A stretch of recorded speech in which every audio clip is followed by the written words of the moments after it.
more person coming. Jennifer's going to introduce everybody. The only thing we ask you today is it is one conversation at a time. If you have a question when they're ready to talk to you or take questions, raise your hand. We'll try to keep you in the order of the hand that went up. But it's going to get us through. They're going to have a bit of conversation. So hopefully maybe some of your questions will be answered during that process and we won't have to repeat at the end.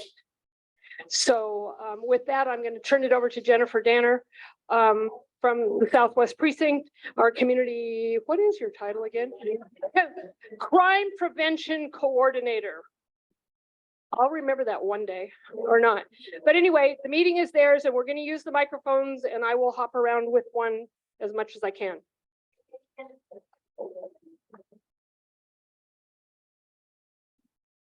So much. Good afternoon, everybody. My name is Jennifer Danner. I'm the Crime Prevention Coordinator for the Seattle Police Department Southwest Precinct. And before we get going, I want to make sure I introduce my lovely panel that's with me for this afternoon. I think we are expecting just a couple more folks. So as they trickle in, we will introduce them as well. But I will start with the lieutenant. Hi, I'm Dorothy Kim. I'm the Operations Lieutenant for the Southwest Precinct. Good afternoon, everybody. My name is Joe Everett. I'm an Assistant City Attorney with the Seattle City Attorney's Office. I'm a liaison to the Police Department. Good afternoon. My name is Tom Van Bronckhorst. I'm with the Seattle Parks Department, assigned to the Unified Care Team working on the homelessness response. And I'll hand it over. Sure. So we have been asked to be here today to speak specifically about the encampment across the street. And I wanted to kind of start with just a brief description of when it might be appropriate to call 911. I often talk about this because that's a big part of my job as community education on 911 and when to report things. And then I'll be sure to answer questions and of course get to all of the different people that I brought with me today to kind of speak to their specific things. But I thought we'd just kind of start with, when do you think it is appropriate to call 911? Just toss them out at me. Throw out some ideas. When you're in danger, yes. When they arrive. Can you clarify when you mean when they arrive? Okay. Crime is in progress. Yes. An accident you might witness. Yes. Gunshots. Yes. That's a great example. Fire. Yes. Drugs. Yes. Active drug use or drug sales. Great examples. Prostitution. Other examples. Threats. That's a good example too. What about suspicious activity? Would we call 911 for that? Yes. Yes. Yes. When someone unauthorized is trying to get into the building. Yes. That's another great example. Other examples that we may have either seen, been a part of, or witnessed. When to call 911. Assault. Yes. Someone is being harmed. If you hear someone screaming, if you're concerned for someone's safety. Yes. Those are all great examples for 911. I want to just touch on the fact that SPD and really the city of Seattle as a whole is very data driven. So what that means is we rely on our community to make sure that our data is accurate. And that includes data about encampments, and that includes data about people who live in homes, right? It doesn't matter if you live outside or inside, data is important. And if you are seeing, witnessing, been a part of, heard about, experienced any type of criminal or suspicious activity, we want you to report it. Our data helps us to determine where our resources need to go, maybe when we need to call on other city agencies like parks or other agencies to help us, or when the lieutenant will look at where we're going to put our officers or where emphasis money will be spent. It's all based on data. And really, we rely on our community, as I said, to make sure that that data is actually what's happening. Because believe it or not, we hear a lot from community members, and I'll go look at the data. And the data is not necessarily what we hear from people, right? So I encourage you, if you see, are a part of, witness a crime or suspicious activity, that you report it. Generally, 911 is going to be the most appropriate if the situation is happening right now. it's currently happening, 911 is typically the best way to get resources to you right now. If it's after the fact, or the situation is done, or maybe you come out to your vehicle and it was broken into overnight, it's not actively happening, but it maybe happened before. There is an online reporting system as well as a non-emergency number that you can call and ask to file a report over the phone. So there's different options for that. LT, do you have any other comments about reporting before we take some questions? Okay. So I just like to generally start with that because while I and this team here are very aware of what's going on across the street, data is still very, very important for us. So for example, by a raise of hands, who is familiar with Find It, Fix It? Who has it downloaded onto their phone or use it regularly? Find It, Fix It. But at least you've heard of it. Most people have heard of it, right? So I appreciate that. And I'm sure Tom will appreciate that too. That Find It, Fix It is one of our ways of getting data specifically related to encampments and concerns about folks living outside. We use Find It, Fix It to help us track that data to determine where cleanups might need to happen or where additional outreach might occur. Tom, would you like to speak on Find It, Fix It specifically? Sure. So when it comes to reporting encampments, homeless encampments and other RVs and things in the area, our preferred way to get that information is through the Find It, Fix It app. And you can go click right on there and fill out the form. You can also call the Citizen Service Bureau and they're able to take that report over the phone as well. But that's from there, it goes into, gets triaged by our customer service team. And then it is sent to the right department who are part of the unified care team.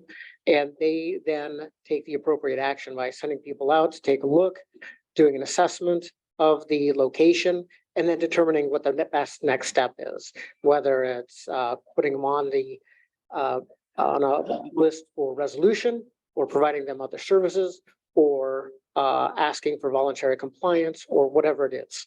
That would be the next best step. So that's just a brief. And If your cell phone is turned on, will you please turn it off? So I'm going to briefly just talk a little bit more about Find It, Fix It, and then I promise we will get to questions. So Find It, Fix It, as Tom said, is a really great way to report things to the city. As Tom said, there's also a phone number. So if you're not comfortable using the app, or the app, if you don't have a smartphone, or for example, you're not comfortable with it, there is a phone number. That phone number, if anyone would like to write it down, is 206-684-CITY, CITY. That reaches the Customer Service Bureau. There's also a website too. So there's lots of different ways to report to the Customer Service Bureau. And as Tom said, basically every report that comes in there will be kind of sent to the proper city agency to address it. So for example, those who are familiar with Find It, Fix It, give me some examples of what types of things you can report to Find It, Fix It. Potholes, Potholes, yeah. What else? over parking, Parking complaints. encampment, Mhm. trash. Trash, yes. Littering and dumping is another one. Stop signs being knocked down, yes. Traffic Things in the lights right out. of way. Graffiti on city property, yes. Needles are another example. So there is a lot of things you can report to Find It, Fix It. And if you're not familiar with that app or that system, I highly recommend you download it. I'm happy to help if anyone has any questions. I will leave a stack of my business cards if you don't already know how to contact me. I'm happy to kind of walk you through how that works. One thing I love about Find It, Fix It is that every time you submit a request. So for example, Okay, I let's got say it here. this is a needle that I found on a sidewalk. I walk up to it and I pull out my Find It, Fix It, and I take a picture of said needle. I report it to the Find It, Fix It. It will geotag where that needle was located. It will send it to the proper city agency to address it. It gives me an incident number that I can follow up on, and it updates. So for example, needles, there is a 24-hour turnaround within the city. So within 24 hours, someone from the city will come and pick up that needle that I reported. And within that 24 hours, my app will be updated that says your needle has been picked up. So Find It, Fix It is a wonderful system. I can't guarantee you that every request is that quick. For example, needles does have that specific turnaround, but there are some others that don't necessarily have that specific time frame on it. But Find It, Fix It is a great way to report things to the city, and you don't have to worry about who to contact or who's responsible for what. You just report it through there, and then we kind of take it from there. Okay, I don't want to spend too much time just talking because I know that this meeting is for you and your concerns. So I do want to take questions. Yes. It would be helpful if you did an overview of the process before we got to questions, just so that they understood how we prioritize the encampments and, you know, That's a really good point, because many of us have been reporting to Find It, Fix It on this issue across the street for many, many months, including many of you while you were here, CSOs while they were here in action. And so that's going to be a concern of almost anybody sitting in this room who has already used Find It, Fix It about the problem. So just so you're aware of that. Yeah, and this particular location has a lot of qualities to it that make it interesting to address. And I'll tell you about those in a minute. But here's why it's important to keep reporting on Find It, Fix It. Things that you might see happening at the encampment is because we do prioritize, do a prioritization of encampments as they come in, and based on a variety of factors, not only the size, the location, whether it's blocking, the sidewalk, whether it's causing some other mitigation, but also part of it is if there's ongoing activity there that so shots fired or lots of propane tanks are good things to report, that kind of things. So again, a good reason why. It doesn't mean it will necessarily go to the top of the list, because we are dealing with over 400 different encampments in the city at any one time, active encampments. But while I recognize that, and the UCT is well aware of the size, and I want to talk a little bit about the complexity of this location, much like the Michigan Street, second in Michigan location. This one is owned by several different jurisdictions, the state of Washington, city of Seattle, different. Okay, it's also on a steep slope. It's also has some environmental concerns. There's also a large number of vehicles in there. So it's taking us, it's going to take us some coordination with our state partners. We need to get them to, and we've begun those conversations, but we're just now at the beginning of those conversations with state partners to make a plan so that we're able to have a coordinated approach to addressing the encampment. Now, part of that is also having alternative housing options to offer people as we do those removals. So we have to make sure that we have the place to offer them, and we have the teams coordinated, and then we can move forward with a resolution and outreach. But I can tell you that outreach has been going on for several months by our outreach partners at the King County Regional Homelessness Authority. Homelessness. Did I say King County Regional Homelessness Authority, and our contracted outreach partners have been talking to people in the encampment and working with them to get to know them and get to know what their needs are for housing and what their desires are, that sort of thing.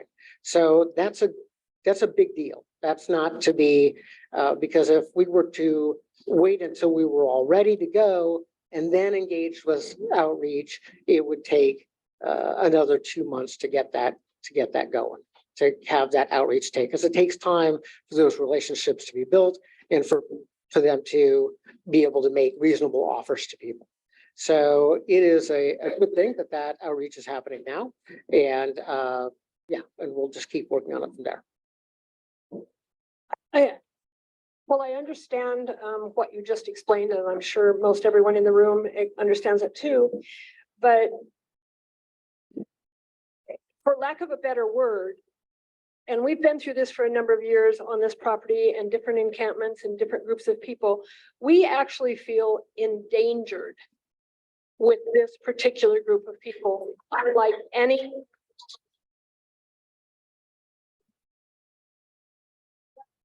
So I mean, like I said, we've been through this process a number of times with all of the agencies, but never in the past have we collectively felt like we do now. And so in saying that there's a process that's ongoing, we watch this camp every single day, and not one person has mentioned anybody that they might see going in there that might look like they have some authority of some kind. We have seen nothing except the traffic. And like I said, this is a 24/7 little city that you have here with almost 600 vulnerable adults. And I mean, I'm not saying that you're not telling me the truth, but I will say on behalf of many people in this room, it's hard to swallow right now. Yeah. Okay, Francis, I you have your wanted hand up. To just pause for just 1 second and give our other speaker an opportunity to introduce Absolutely, you herself. need to introduce her. Oh, hello there. My name is Marta Idawu. I'm with the mayor's office and I'm on the Unified Care Team. And I'm glad you're saying a lot of things like what you're saying about you feel endangered, you feel harmed. Has anybody been attacked or hurt or harmed in any kind of way where the police had to come in here kind of thing? And we want to know that kind of stuff. So, but again, I'm with the Unified Care Team, mayor's office, and we're listening and came here because we want to know what's going on. We want, these are the type of things I can take back, you know, and we're going to work on it. You know, that's all we can ask, but we're going to try to. That's no. One hand, when you're recognized with your hand up, and Francis is up, Jane's up, then Eddie's up, and then you're up. I do appreciate everybody's understanding. We're going to try to get to as many questions and comments as we can, but I would like to just reiterate Diane's comment that please try to be respectful and just have one voice at a time, and we'll call on people to try to be as productive as we can. Okay, thank you.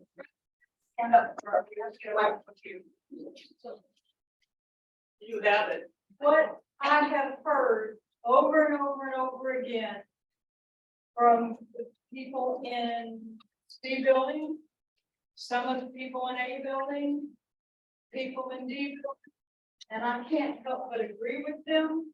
It's a question that I hear over and over and over again. Is when are you going to start caring more about us than you do about them?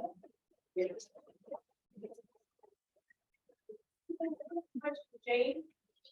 I wanted to ask,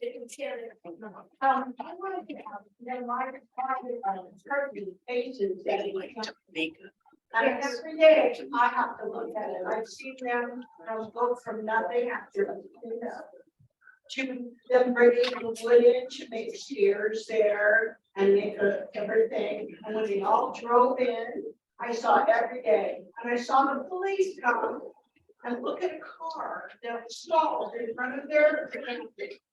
3 police cars. They all looked at the encampment, did nothing, and they just put a notice on the car that they would tell her. And I don't see much happening there. I see it get worse. Sure. So the city of Seattle has determined that the Seattle Police Department is not the main mechanism for homeless encampments. That's the Unified Care Team. So we can go there and we'll take care of any criminal activity that we see, which includes that vehicle that, you know, we put the impound notice on, and then, you know, we can impound. But but beyond that, it's for homeless encampments and their removals, it will be the Unified Care Team, and we will support them in any way that we can. And certainly I attend these meetings weekly with the MDR, and this is always a site that I bring up saying, I just want to make sure everyone has it on their radar, that we're still talking about it. It's our number 2 call for repeat call location for West Seattle right now. And we're getting a lot of activity there. And so I do keep trying to push it forward. It is more difficult now than it was probably in previous times. It used to be the city of Seattle would kind of take care of state of Washington property. But right now, my understanding is that the policy is that that the state of Washington needs to take care of their property, and the city of Seattle, of course, will be good partners with them, and we'll all work together to try to get it done. But it's not the city's responsibility necessarily to take care of state of Washington property. And if I'm incorrect about that, please feel free to jump in.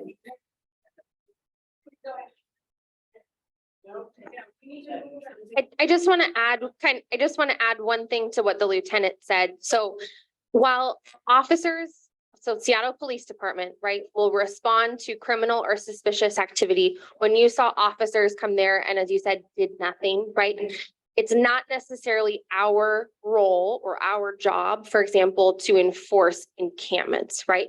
But if you see criminal or suspicious activity, regardless of whether the person lives in an encampment or lives inside or lives in a car, it doesn't matter, right? Criminal or suspicious activity is handled the same way, no matter where you live. And that's something that is in our purview. Okay, so when I mentioned the importance of calling 911 to report those things, be sure to kind of focus on that part of it, regardless of where the person lives. We should have reporting just everyday activity. No, Suspicious and criminal activity to 911. we don't know. Yes. Is this on? Yeah. Yeah. I'm glad you were talking about that, because I just have a quick question about when to call 911. Everything everyone said makes that. There's some things that are kind of on the cusp. For instance, they had a sign out there for a long time that said rob and kill, right? Someone painted over, they repainted it, and that's free speech, I guess. On the other hand, it's kind of threatening. So what do you do if you're in doubt about that kind of thing? Because a lot of people were kind of very scared by that sign, and they kept renewing it. Yeah, actually, I would say that type of signage that's on public property should be reported on Find It, Fix It. Because we've actually had this discussion in MDR, and SDOT actually came out and was able to remove it because it was on public right of way. So that would probably be inappropriate for Find It, Fix It. If it's directed towards you, then that's a threat, and then you should call 911. Yeah. But when in doubt, my advice to anyone is, when in doubt, if you are thinking, should I call 911? The answer is probably yes. It is we would much rather have you call and report and have us come out and everything be okay and it not be a crime than have nobody have called and we could have come out to help or protect something or save someone, right?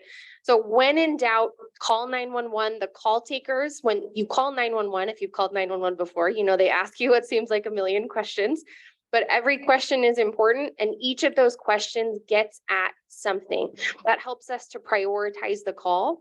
And the call takers are trained to take the information from you and to determine what kind of resources need to respond. Sometimes it's uniformed officers, sometimes it's social workers, sometimes it's mental health professionals, sometimes it's the fire department for an aid response, right?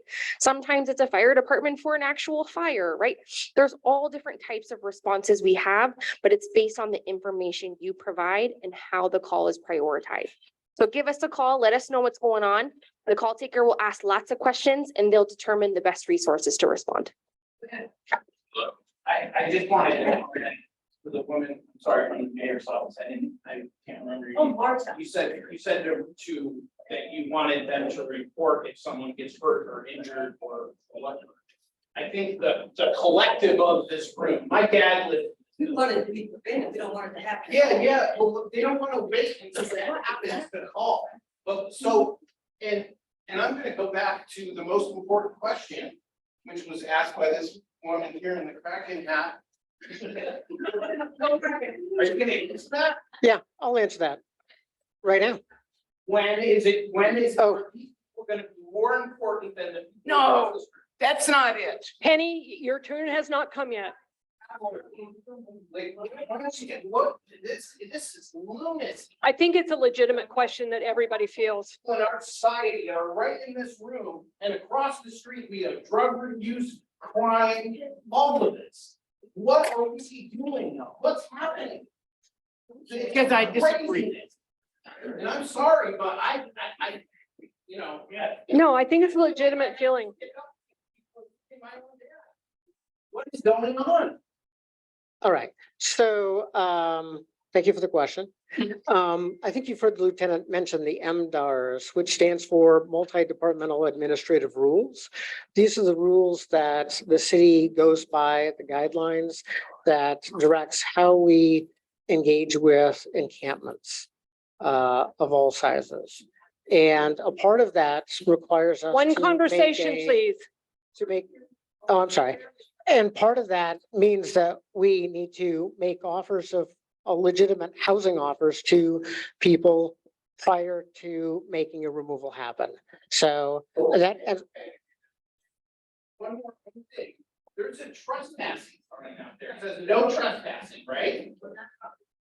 So does that sign just not matter? Or can you trespass, but you can live there, but you can trespass, but you can't live there? You can't trespass, but you can, I mean, there's a trespass, can we get the money back for the sign? Penny, I have you in order.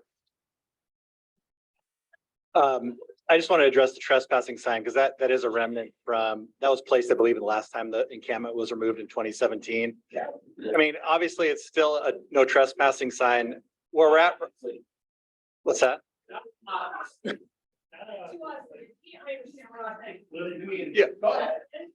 Thank you.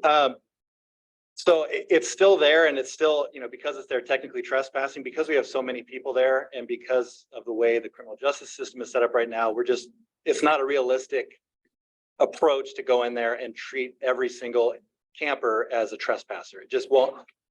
They are. I can explain why. There's a couple things. First of all, right now, there's no room in the jail. There's no place to take them if they were arrested. It also would end up with everyone going back out onto the street immediately. So it wouldn't solve the problem to do that, to treat people as trespassers at this juncture. I think once we get to a point where everything is removed again, and hopefully I'd like to see us get to a point where that area is fenced off. Once we get to that position, we're in a better position to treat individual campers as trespassers, but to treat an entire group of campers as trespassers is just not a realistic response, and it won't solve the problem at this point, unfortunately. Been lighting fires. Okay, one conversation and you're not up yet, Suzanne. Linda Keene. This goes on 24/7. Every day of the year.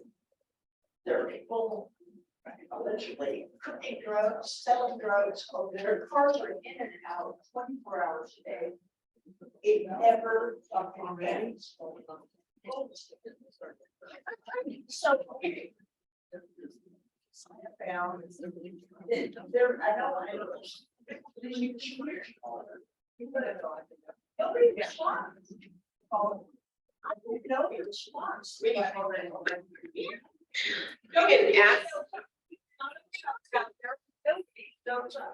I'm happy to take it. So one thing I'd like to volunteer, and please take me up on this. If you call 911, please ask for contact from the responding officer. You can ask them to talk to you in person. You can ask them to give you a phone call. But ask them for contact when they respond. Why this is important is then you know that they actually responded. You can provide them with additional information. If you have any photos or videos or anything you would like to provide to them, you can do that at that time. If you don't get that, you asked for it and you don't get it, call me personally. Call me or email me. Lieutenant Kim and I have done this fairly regularly. If there is a situation where you are not receiving the police service that you deserve and would like to get, we would like to know about that. One thing to keep in mind, and this is not an excuse, but one thing to keep in mind, the call center, so the 911 call takers, when you call 911, you are calling a separate agency. They do not work for the Seattle Police Department. There's been some growing pains with that change. And sometimes we call their supervisors and say, hey, what happened with this 911 call? Supervisors can go in and actually listen to the call. They can look to see exactly how it was handled. And sometimes it wasn't handled in the way that they would like it to be. So sometimes there's changes that can happen, whether that be supervisory action, training, discipline, whatever that is, right? Sometimes they can provide a great explanation for why it was handled the way it was. Sometimes For example, there was a major incident going on, which means that officers were tied up doing something else, right? Or sometimes there was a miscommunication as to what actually the situation was involving, which can sometimes happen too. So first I'll say, ask for contact from the responding officer. If you are not receiving the service that you're looking for from the call taker at that time, you can also ask for a supervisor. They're required to get you one if you ask for it, if they're available. Same with when the officers respond. If you're not receiving the service that you're looking for, ask for a supervisor. And ultimately, it will get to Lieutenant Kim or myself, depending on the situation. We will probably hear about it. But you can always call us or email us directly. Say I called 911 at this time on this date. We can look it up and see what happened and if we can assist with sort of follow-up. Keith? When the last time that this was cleared out of a smaller county, what was this? 5 months ago. Maybe a little older than that. Okay, they cleared it out, great. Concrete barriers that were there, they wanted to pull the sides so they could drive in. And when they were all removed, the concrete barrier was left wide open. So they could just drive right back in again 3 days later. Now, those barriers weren't big enough that it probably pulled them out. They didn't even put it back in place. Bigger barriers could have been made so they could not have driven back in, but that was not done. And signs that the Robin killed and there with the painting on the concrete barrier was there for 4 weeks. Staring at it. These things there every day, and nobody thought to call and say, maybe you could remove this, and you said, well, call it. Well, it wasn't removed for weeks, somebody was not paying attention. My last question real quick is, you said, I believe the lady in this is personal, but you said it's not our work to enforce encampments. Well, whose is that? Anybody's? Unified Care Team. Unified Care. We're gonna get to that, King. Yeah. Dania? Oh. I know where you are. Yeah, I was, Yes. Hang on, Dania. They need to respond first, then you're next. okay, We're not in place. yeah, just and moved. I'm not actually sure after because this was probably 6 years ago that those barriers were put in place. No. After no, it was No, last year. oh, Yeah, absolutely not. That's okay, let them talk. yeah. As far as I am aware, and maybe Tom can help with this, is that there has not been an official cleanup there for 6 years. And that was last time I was in there. Okay. Okay. So I'm not sure who puts the eco blocks in. So Tom, maybe you can answer that. So, but I will tell you this, that One What we- conversation. what we have learned at two in Michigan was actually really valuable. It really got all of us working together, state of Washington. It was a huge cleanup. And since then, we have secured it.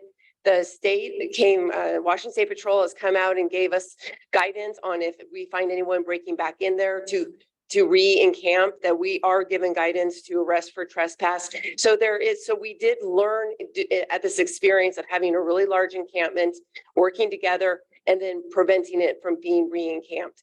So that is part of the process, which is going to be happening here and it's on everyone's radar. Trust me that this encampment does want to be removed, but it's going to be still a little bit of a process. Keith, never mind. One thing I want to just highlight, and I'll let Tom speak to this, just so you are aware, we did not put those barriers up. It doesn't matter. Yeah. But what I'm saying is the Seattle Police Department and the Yeah. city of Seattle is not responsible for putting those barriers up. Okay, Right. one conversation. They're just telling you, we don't know who did it, but whoever did it is responsible for it, and you have an obligation to find out who did it now. And that's what I was Yeah. gonna say. We can find out who set them up and who placed them and that sort of thing. It could have been SDOT. It could have possibly, although they're not pro echo blocks, but it might have been them. And Keith, it's not up to you, Dania. Living in an apartment where my living room is the base of that encampment. And I sit on the couch right there and I can't help but see over there all day long what goes on. And one evening I heard a bunch of gunshots and one of the gunshots hit my patio, my steel, I have a steel patio outside my door there. Where I could go out and sit if I wanted. Did you call 911 when that happened? You know, I mean. We all. And I don't know where the door go, I could get shot. And that scared me. That sounds One thing that worries me. That sounds really scary, and I want to just highlight something. If you hear what you believe to be gunshots, if you have anything of yours that is hit by a bullet, you see evidence, for example, a shell casing or a bullet anywhere, call 911. Okay? We need officers to come out and take the evidence. We need to know where it's coming from. For example, if you hear gunshots and you can say, for example, I believe it's coming from just east of me, right? That helps us to determine where it's coming from. We have folks on the other side calling. If we have folks from around, right? We can figure out where it's coming from and determine what kind of evidence we need to collect. So if Again, as I said, if you are calling 911, ask for contact from the responding officers. And I want you to know that when you call 911, we do not get to decide to just not come. That is not in our job description. When a call comes into 911, it is prioritized. And sometimes based on priority, it can take a while for us to get there. That's true. I'm not going to lie. Sometimes it can take a while, but we do not get to decide to just not show up to calls. Only getting worse over there. The amount of people coming in and out, and I know there's something illegal going on over there. And again, I want you to call 911 when you can articulate a specific criminal or suspicious activity. Penny? I'm really sorry to hear that happen to you. I agree that it is frightening. But I also know that ever since I moved in years ago, there's always been one or two people that are frightened and like to make the rest of us frightened. We're old. No, we are not beyond that.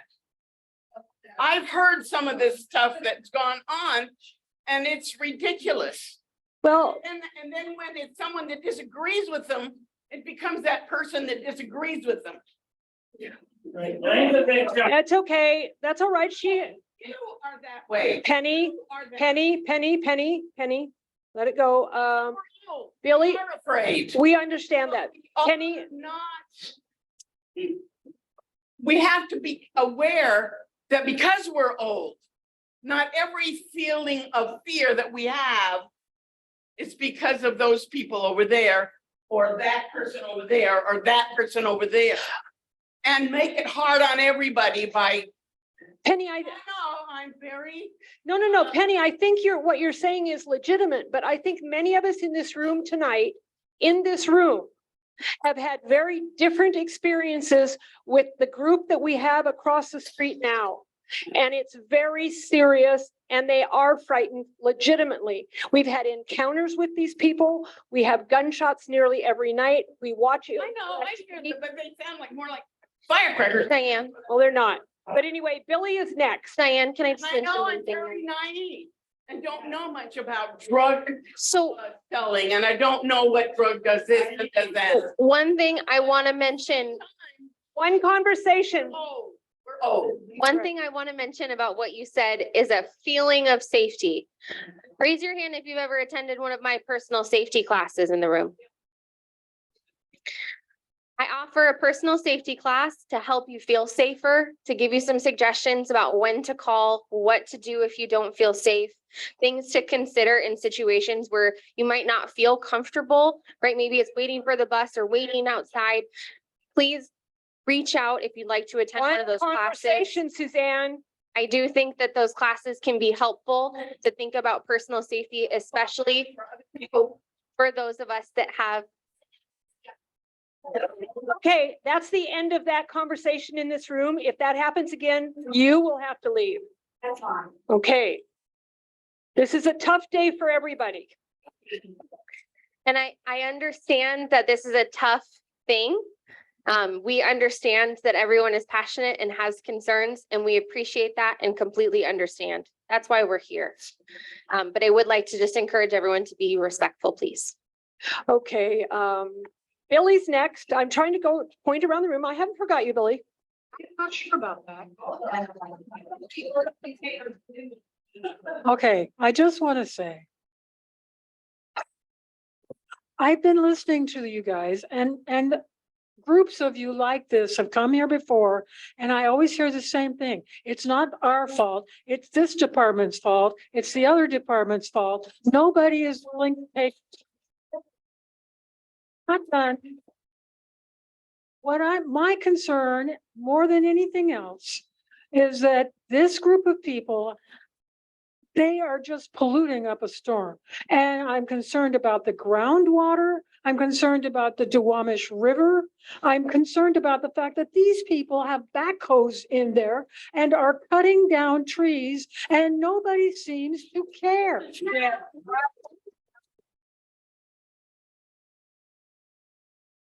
Getting to your first point, I just want to push back a little bit and say that the Unified Care Team is a group of folks. We're the city's homelessness response group led by the mayor's office, where we have representatives from all the departments that touch homelessness, including SPD and the mayor's and the city attorney's office, Parks Department.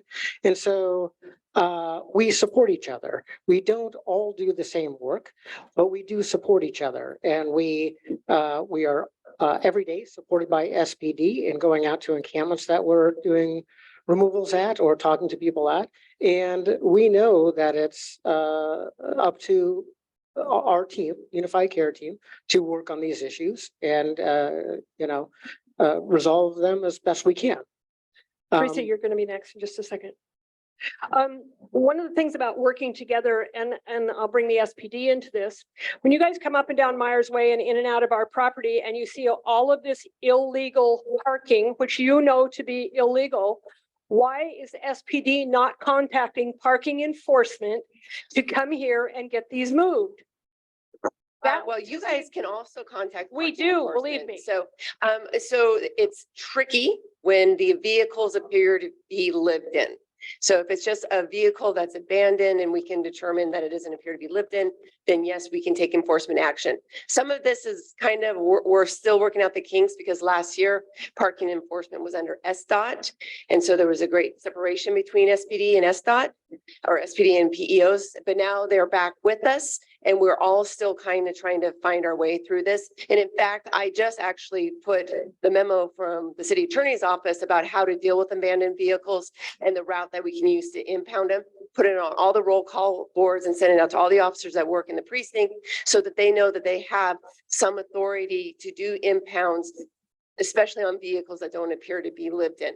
Lived in becomes a little bit more difficult for both These are the not lived in PEOs. vehicles. These are truck drivers who come and have a couple of day layover because they're waiting for another load. That's not the same as living in your vehicle. And we understand the difference.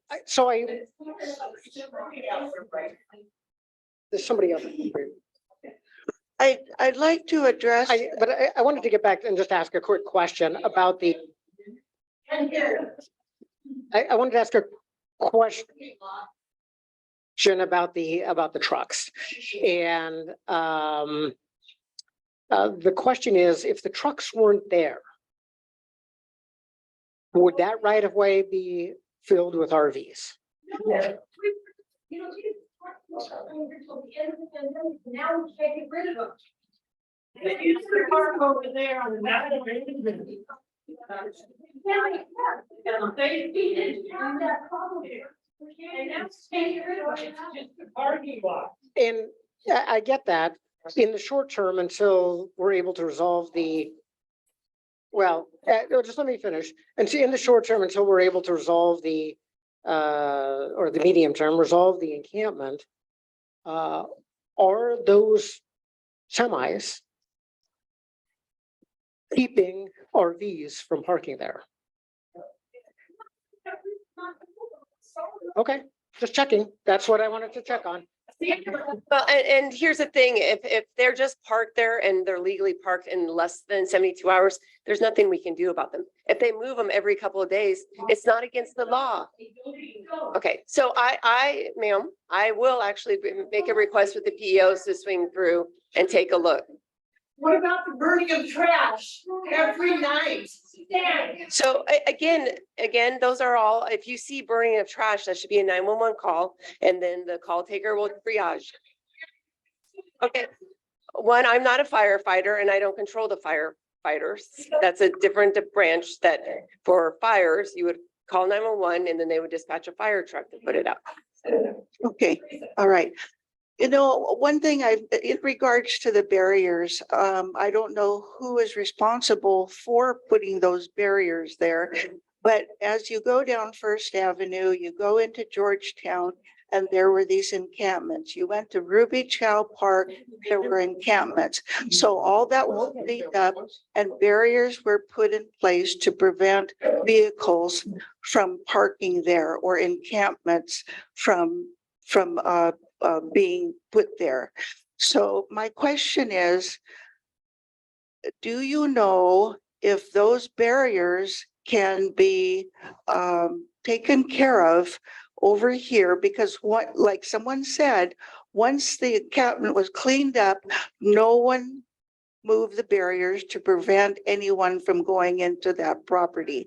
Now up there across from Camp Second Chance, there is an open area and there is a unlocked gate. And so they're finding their way in there, and now an encampment is starting.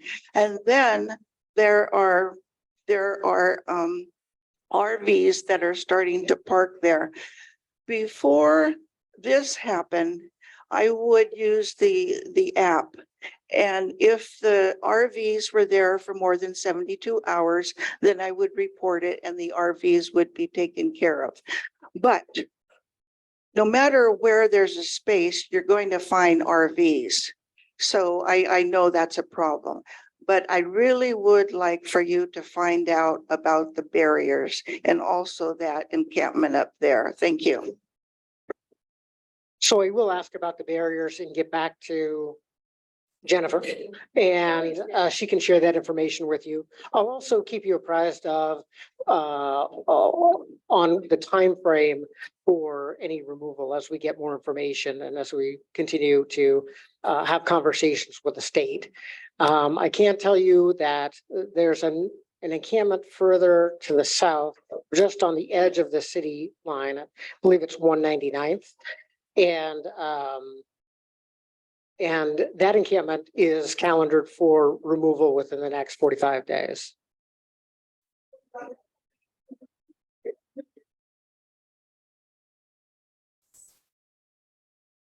So I've been reading the paper to keep up with everything. And I think it was a couple months ago, there was something in the paper about millions of dollars from Gates and all these rich people to help clean up the homelessness. I haven't seen anything since. And I was wondering what's up with that? And also, are we a priority? There's 400 something camps you just said. So does that make us a priority over other areas where there's not older people to clean up our camp? So I'll touch on one of those things and then I'll pass it to Tom. As Lieutenant Kim mentioned, and I think part of this can be explained by, of course, the increase in activity and the couple of meetings that we've had to encourage folks to call. But I think Lieutenant Kim mentioned it, and I just want to make sure I emphasize, right now, this encampment, so this address is our second highest call location in the Southwest Precinct. The Southwest Precinct is all of West Seattle and South Park, and it is our second highest call location. So to answer your question about, is it a priority for us? Yes, it is a priority for us. And I heard someone mention back there, why aren't we patrolling the area? We are. We are here a lot. That doesn't necessarily mean we're going to solve all of the problems, right? That doesn't mean we're going to come in one day and remove everything, right? That's not necessarily how it works. Even if we could, it's very, logistically not feasible for us to come in and solve all the problems in one day. But to kind of address your question about, is it a priority? Yes, it is a priority to us. And I'll let Tom speak to the other part of that. Everything that has been mentioned so far, it being across from a senior living community, that goes into our matrix and does give an encampment extra points up the scale to the height. Also, environmental does move an encampment up. The size of an encampment moves it up. All those things come into play. And if this were an encampment that was smaller and all on city property or all on the right of way, it probably would have been removed by now. But there is complexity to this location that is challenging. If we had the go-ahead 2 months ago to do the removal, we probably wouldn't have done it because of the hazardous slope and the water, the wetness in the soil that makes it a danger for our workers to go in. So we would have waited for drier conditions. Just telling you the facts. So what about the money? Right. I hope, I don't know specifically about that money. I believe that it probably was contributed to the King County Regional Homelessness Authority in their efforts to build housing. So as you know, the city works on, the city unified care team works on addressing stuff, RV removals, litter pickup, debris removals, removing and drawing down encampments.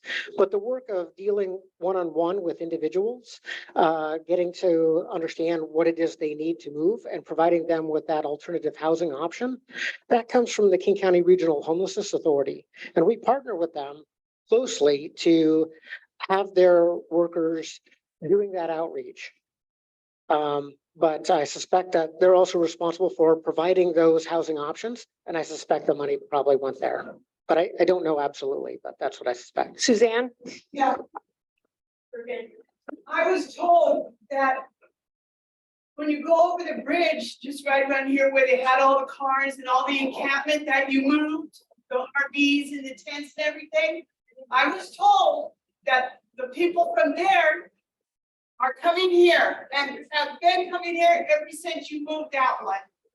So we need more patrol. At night, they're doing drug deals in a middle of the day, they're stealing cars. In the middle of the day, they're siphoning the gas. In the middle of the day, where's the police? Where are the police around here? And every time we call, guys get off of the bus with machetes after the people waiting for it. They call the cops. They don't show up, maybe a half hour, an hour later. They're going over to the storage area, climbing the fence at night, stealing their crap, getting in the RVs that are parked along the fence. It's just one thing after another, huh? Yeah. Georgianne, And Mike. And all the cars that used to be parked here from the fire department are gone because they've been stolen and now they have to park in their own place. You should go talk to them. Their tools have been stolen, their cars, so they don't park here anymore. There's one thing after another, and I've only been here 2 years and now it's unbelievable. And no help from any of you. And when we call them, oh, sorry, we can't do anything. We've talked to the police so many times. We catch them jumping the fence, we call them. We catch them with machetes out there. We see them doing drug deals. We tell them to get out of here. They come right back an hour later. Useless. We need more patrol.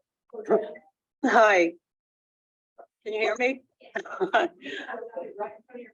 I just wanted to say that I thank you for coming because I know you're on the firing line and you can't be very comfortable about what's going on right now, but I walk the property almost every single day and I've seen instances where people are high on drugs and I just turn around and go the other way, but I'm thinking, I don't like this.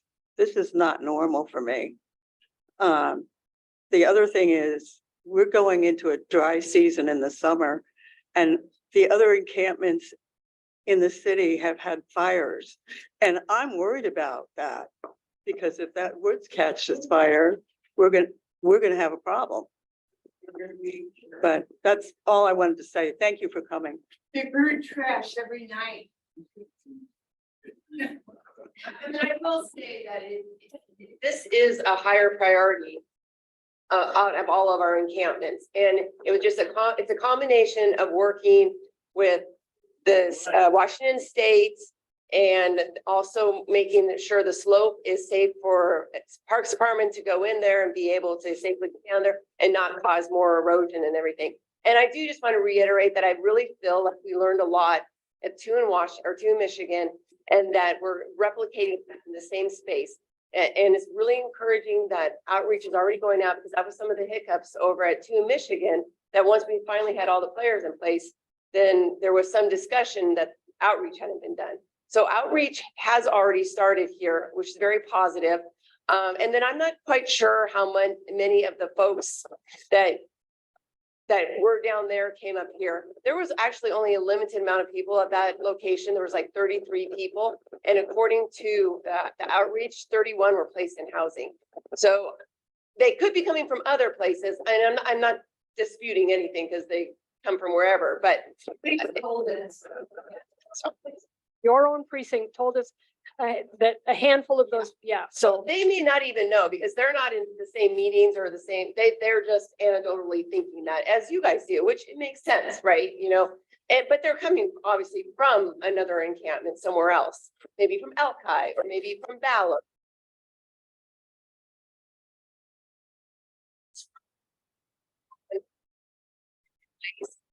That we in partnership together to have this cleaned up sooner rather than later. It's already May, so I mean, maybe by July, we will have some sort of effort, so.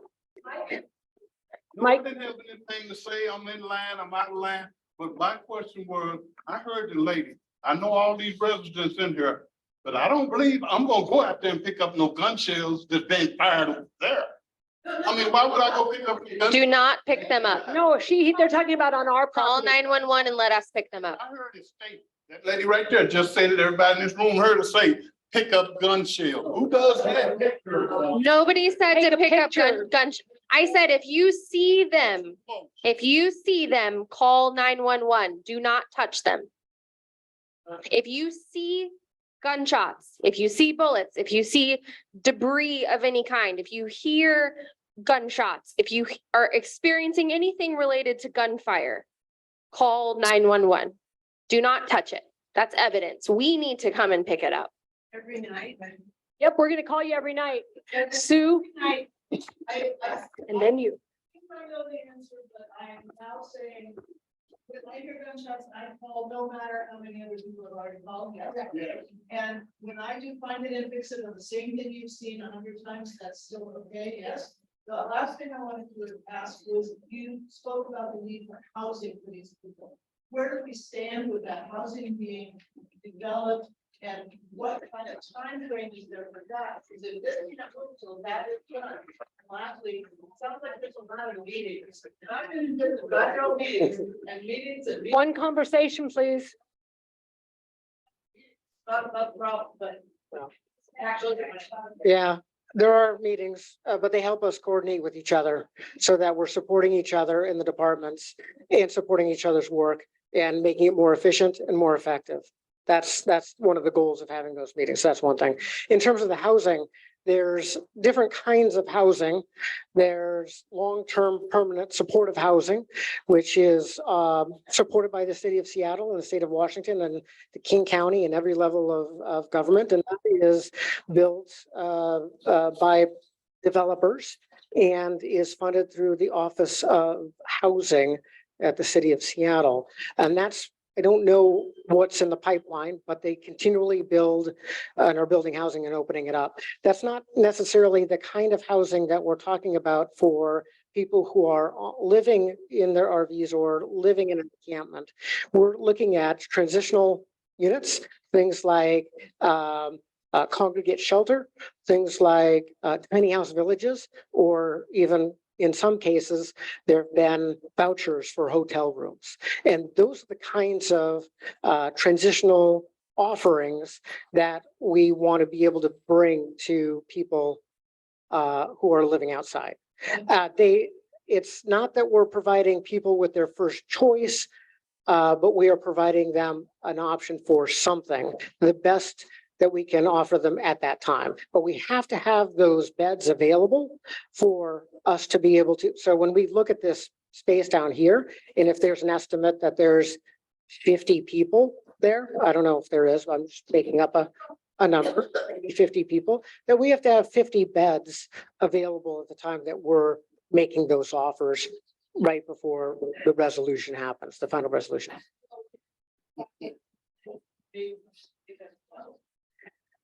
There, For those 50 beds will be available. you know, the ebb and flow of beds is ongoing. It's hard to, I can't tell you right now how many beds are available or if they're, you know, amassing a 50 bed. You know, we're still pretty far out because our conversations with the state are just beginning, but it is a part of it as we get closer to figure out where those beds are going to be and where they're going to come from. King County Regional Homelessness Authority would be responsible for providing those or figuring out where we're going to get those. And there have been things that have happened in the past that have come up that have allowed us to have additional beds or allowed them to have additional beds, which have allowed us to do additional encampment removals. Things like a hotel will be made available or a you know, a tiny house village will come online that makes other people move from a hotel to the tiny house village, and then the hotel is available. Things like that happen. Can I say something? No, what, we're trying to get the first question, people orders, picture. One thing I'd like to say about the police officers is, don't be so hard on them. There are 400 of them we've lost that have left the city. That is a big problem. So they can't respond as quickly. Just to give you an indication, these people are not staying over there at 4 o'clock in the morning. I came out of Building D to walk dogs. There's a man laying in front of the door. I went out with the dog barked at him, he didn't move. I went, hey, he jumped. I said, you need to leave. He says, I'm not leaving, I'm cold. And I went, wham.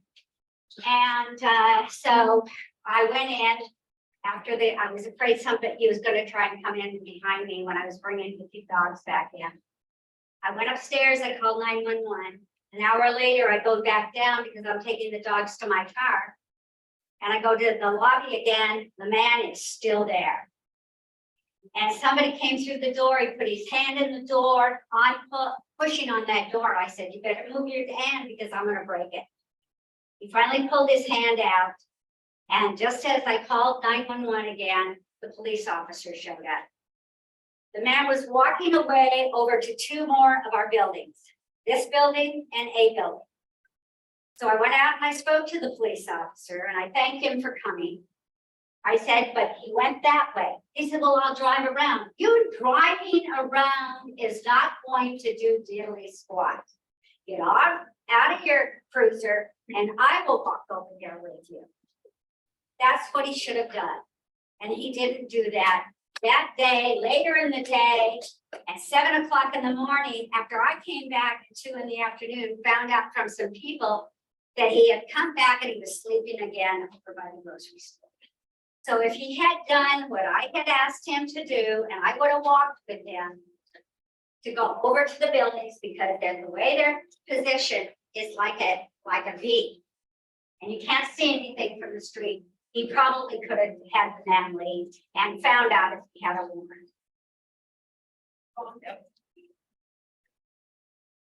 It's very personal. But by the same token, I don't want to have to go on 4 or 5. Because it's scary out there. By the same token, how do we protect ourselves in advance? We're calling you in this problem, but on a Monday to Friday basis, what's the best way to protect ourselves? Take a personal safety class with me and I'll tell you all about it. There are some physical things you can do to protect yourself. There's also some mental things in terms of awareness, trusting your instincts, kind of being aware of what's going on in the neighborhood. In my personal safety class, we talk about things you can do to physically protect yourself, as well as if you don't feel safe, when to call 911, when to call for help, or if possible, using the buddy system when you can, things like that. So I do cover some of those things in my personal safety class, and I'm happy to talk with you more about it. Diana? What about her? Example. What about her? Can she take self-defense? It's not self-defense, it's personal safety. I'm gonna say this in front of everybody, what nobody in this room like, mental health can't be fixed. So spending all this money for mental health, that ain't solving the situation. Right. Keep spending our tax money talking about, oh, mental health, gonna get them over here, we're gonna get them over. Where's the tax money going? You cannot fix mental health, all said. Well, sometimes you can. Diana?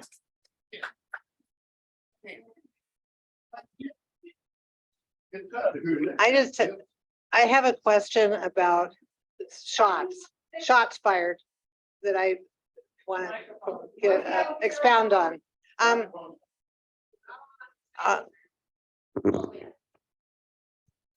Can you hear me now? Yeah. Okay, so I have a question about shots fired. I hear shots almost every night. It wakes me up at night. I don't ever call. Am I supposed to get up every night and call? Should I call 911 every night? I mean, if they ask me questions like, where are they coming from? I don't know anything about guns or shots. I assume it's from across the street, but I don't know the location for sure. I mean, I just know that there's, you know, when you're asleep at 2 a.m. and you just hear shots. That I should call. It's a good question. So one thing I want to emphasize, and thank you for asking the question. It is important to call. It is perfectly okay to say you don't know all of the details. If they're going to ask you what seems like a million questions, right? They're going to ask, did you see anything? Did you hear anything? Did you hear somebody scream? Did you see any evidence? Did you see any victims, right? It's okay to say, I don't know. I don't have that information. Just provide what you can provide. So for example, I live in C building and I think it came from the east of me, right? I think. I'm not sure, but I think. And that helps the officers to go to east of that building to see if there's any evidence they need to collect, or heaven forbid, any victims or property damage or other things that they might be looking for, right? So it's perfectly okay to call when you hear what you believe to be gunshots, and it's perfectly okay to say, I don't know, or I don't have that information. Just provide the information you do have.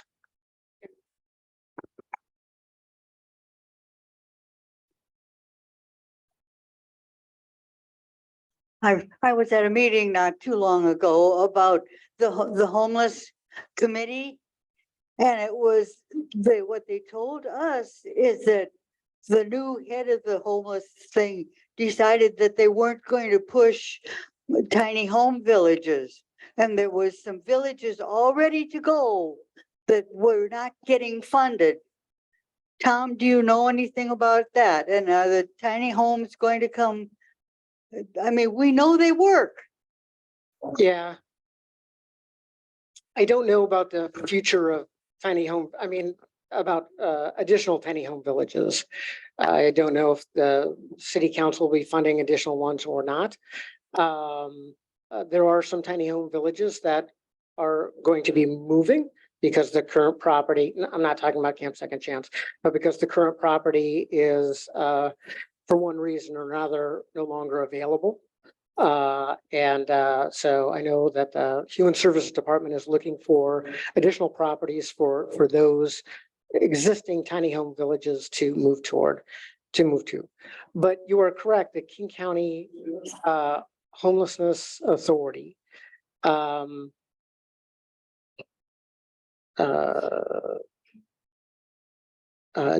believe, as the federal government does not believe, that tiny home villages count as shelter for whatever reason. They don't work. Right, and so they kind of go by what the federal government tells them, and the federal government and the says that they don't count to. Example, it does work. We know that. I understand, and that's a question to take up with your Congress people. Next. Then Teresa, then Billy, then Keith. would like to say, first of all, that I appreciate the police department and the fire department and everything that they do for us. I believe that they do everything they're allowed to do. It's the rest of you that I hold responsible. You're not doing your job. And whatever plan it is you've got, it doesn't work.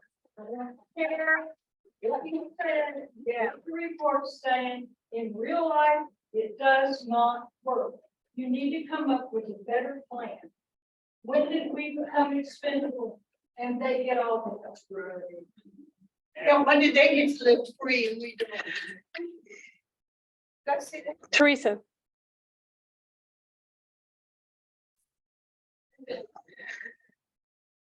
I'm sorry. I know it's very frustrating with this homeless situation, and Seattle is not the only city in the United States that's going through this. So it's a very difficult situation to take care of. But my question is, if there was a scenario where you were successful in finding housing for most of those people, but let's say you have a few that are, you know, fentanyl seems to be what draws people from or prevents people from moving into shelters. So what happens then if any one of those people are drug addicts? So one thing I'll just say, and I'll let Lieutenant speak to this, much of the housing that the city offers is voluntary, right? So for example, if someone is living outside, we cannot force them to accept housing. As Tom said, there's multiple options. There's lots of different types of housing within the city. We have temporary shelters, we have more permanent housing, we have many city organizations and government funded organizations that offer different types of housing. But just so it's clear, right? We cannot force someone to accept housing. Just as we cannot force someone to receive medical treatment, right? We cannot force someone into treatment or force someone into certain things. But I'll let Lieutenant speak to. I think if you're referring to like once the decision is made, all of these resources come together, we've done outreach, we have the Unified Care Team has offered housing situations, and then somebody refuses to leave. At that point, when all the resources are there, that's when the Seattle Police Department will get involved, and then the rest for trespass and search warrants will begin. And so that's why when all these resources are together, it does include SPD, one, for safety of all the city employees that are working there. And then two, if there are people that are refusing to leave, that's when the criminal justice system will kick in.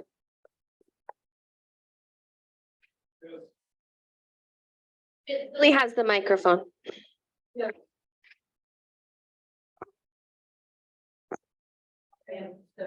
Am I on? Okay, real quick. I think Camp Second Chance works. They're great neighbors. If the people across the street were as good as the people in Camp Second Chance, we wouldn't be here. But the real reason I've been having my hand up for the last 15 minutes is I wanted to come back to the trucks that are, quote, legally parked, unquote, along that road. The problem isn't that they're there for 48, 72 hours a week, whatever. It's that they are so close to the corner that they block the view for us to come out. And it is a safety hazard. I don't see why you guys can't have this. Well, as I mentioned back a earlier, little I bit. said I will reach out to the parking enforcement and have them do a patrol through here and see if there's any vehicles that they can tag and tow or ticket. No, you're missing my point. I'm not talking about removing them so much as I'm asking, why can't they back up? Why can't you give us a little leeway so we can see around them? So are you saying like it's not signed properly, or? We can't, there is no sign. We can't see past them when we come out. Okay, so that might be, if it's a signage. All right. We can't see when we see that you're in danger. I would like. Okay. That's something we can address. We'll talk to SDOT have them come out and take a look at putting in some temporary or permanent markers, signage or curb markers that says something like no parking 30 foot to curb or something along those lines. And I think that's something that we can address. And it's the entrance out here by the garbage cans. Yeah. That is something we will follow up on. Okay, Okay, Diane said I'm next. I want to address something different. Is this on? I can't tell. Okay, the gentleman from the city attorney. I don't think hardly we've addressed the other issue that's not been discussed here, and that's politics, which has created the bureaucracy for this. Now, I know you can't answer, there's no solution to my question, but I wanted to bring it up because it seems like the real problem here are the politicians and the bureaucrats that have created this mess for us. And you're stuck in it as well as we are. I understand that. This is a bureaucratic thing. But from a point of view of an attorney, I don't see anybody here from the city council or the state of Washington in the sense of lawmakers. But from that point of view, can you give me any feeling of, other than we vote other people in, which is the obvious answer, but that takes time. What do the politicians restrict you from, and how can we get their attention? A city council listening to you folks? Well, I'll tell you from experience, they listen more to you than they do to me. So I appreciate the question, and I would take this opportunity to just encourage everyone to contact their elected representatives to highlight this issue. Everyone needs more resources, believe it or not. We need more shelter beds. We need more help. We need more police officers on the street. So we do need more resources along these lines. So contact your elected representatives and let them know that. I would also point out that we've heard today that this encampment is mostly on WashDOT's property. It would be helpful from my perspective for people to reach out to WashDOT, the state of Washington, and let them know about this site, let them know you want to see action as soon as possible. Well, good. Keep doing it. It would. Yeah, and they listen to their constituents as well. So I would encourage you to reach out. I would like to be respectful of time, so we are about 20 minutes over the time we had scheduled. I think we can take a couple more questions, but I do want to just be respectful of time today. Sir, did you have something? I just wanted to say something.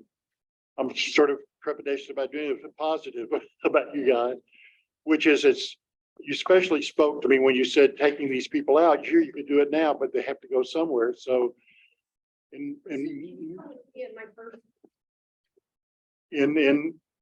my religion, for instance, if you hear an ambulance coming and you say, boy, I hope that's not for someone I know, it's kind of immoral, because what you're saying is, I wish it's someone else. You're wishing it on them.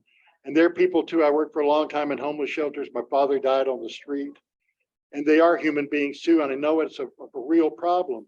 But the thing is, it's a huge problem. And I'm guessing, tell me if I'm wrong, you don't have enough manpower. And I appreciate that you're trying to do it. The politics, I kind of agree with Keith about politics, but it's always terrible, for somebody. And I just want to say that I appreciate you having this meeting and what the work you're doing. Thank you. I appreciate that.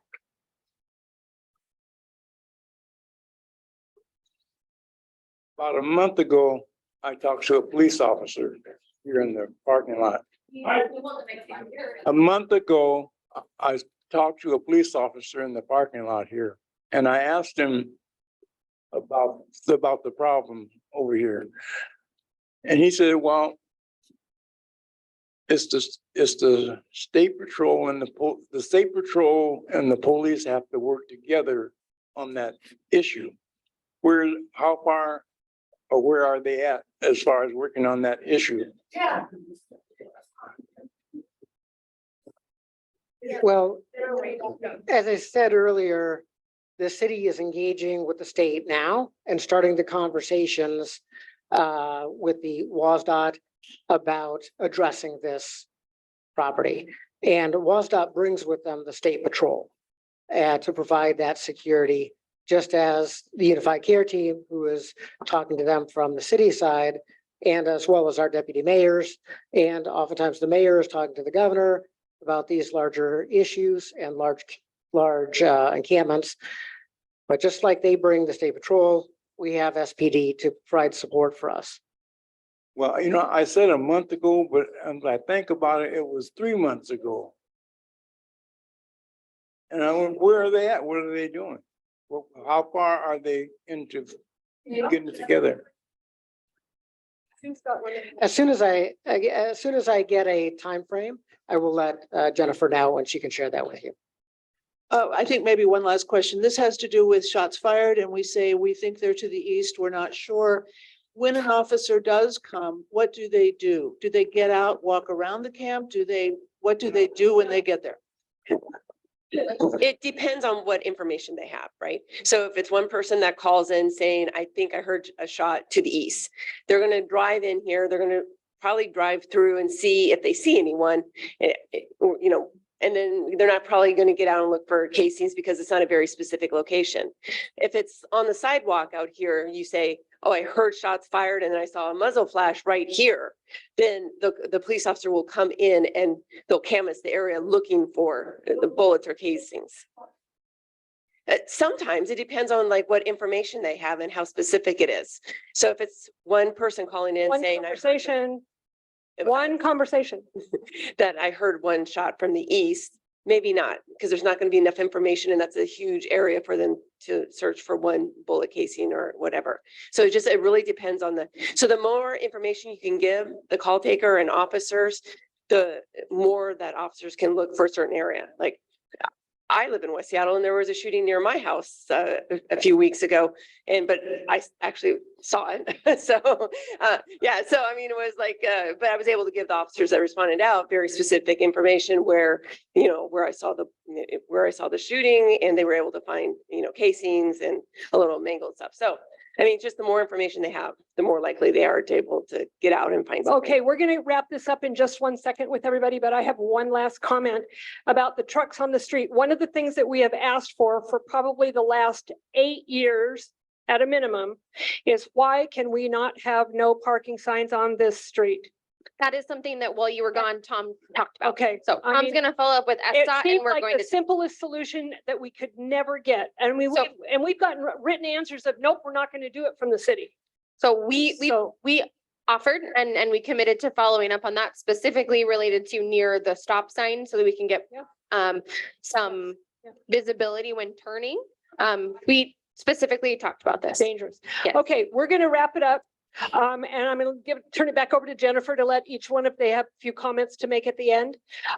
Thank you on behalf of the residents at Arrowhead for coming. We hope this isn't the last meeting. That we hope we continue to make progress and that the next meeting won't be too far off where we can have updates from this same group of people. That would be most helpful. Thank you. So I'd like to give each of my folks here just an opportunity to say any closing words, but from me over at SPD, I just want to say thank you for engaging in this conversation. I know that this is not a comfortable place to be at the moment, you know, this meeting, right? This is a heated conversation, and please know that we understand that. And that's why we're here, is we want to have these conversations. We want to hear from you. So I appreciate you being a part of the conversation and hopefully being part of that solution together. I'm also going to leave, many of you know me, many of you know how to contact me, but I'm going to leave Diane with a stack of my business cards. I offered a couple different things. If you reach out to me directly, please do reach out to me directly. I'm happy to put you in contact with whomever is the most appropriate person for that. And I know a couple of my other folks have offered to leave business cards as well. So you can reach out to us directly if you have questions instead of trying to wade through how to reach us. But I do want to just give everybody a chance to see any closing comments they might have before we close the meeting. I thank you guys for letting me come here and talk about it. I know it's very frustrating right now, but I am super positive about going forward. How all these agencies are working together is really good. And I mean, I think it's like what the gentleman here said, that, I mean, yes, we, you know, in the past, you know, before the pandemic, we would clear out encampments and they would move on and not get adequate housing. This process is at least letting people have a chance. They're being offered services and we're trying to do the right thing with them.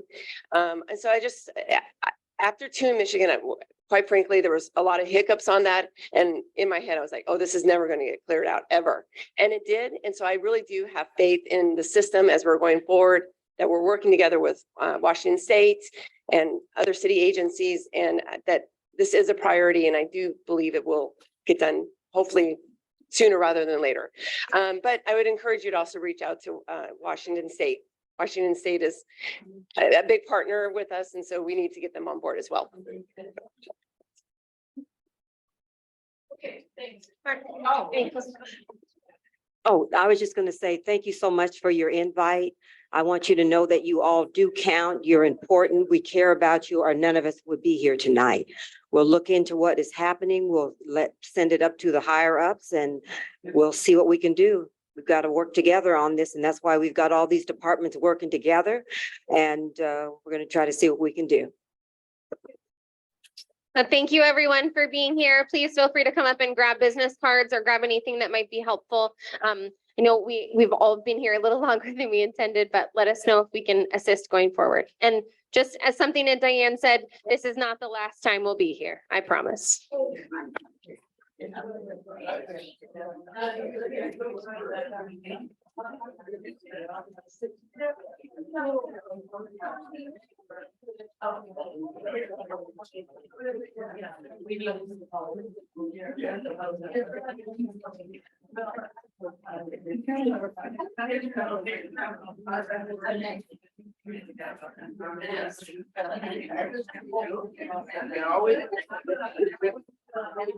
All right.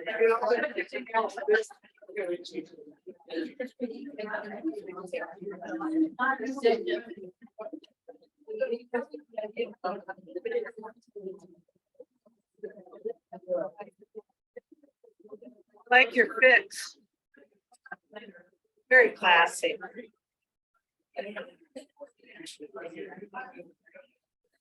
Yeah, if you want to see it, this is it. I'm using this is a conference camera and I can zoom chill stream. So I'm certainly right.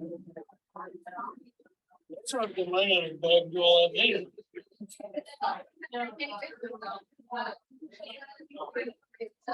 Have a great evening.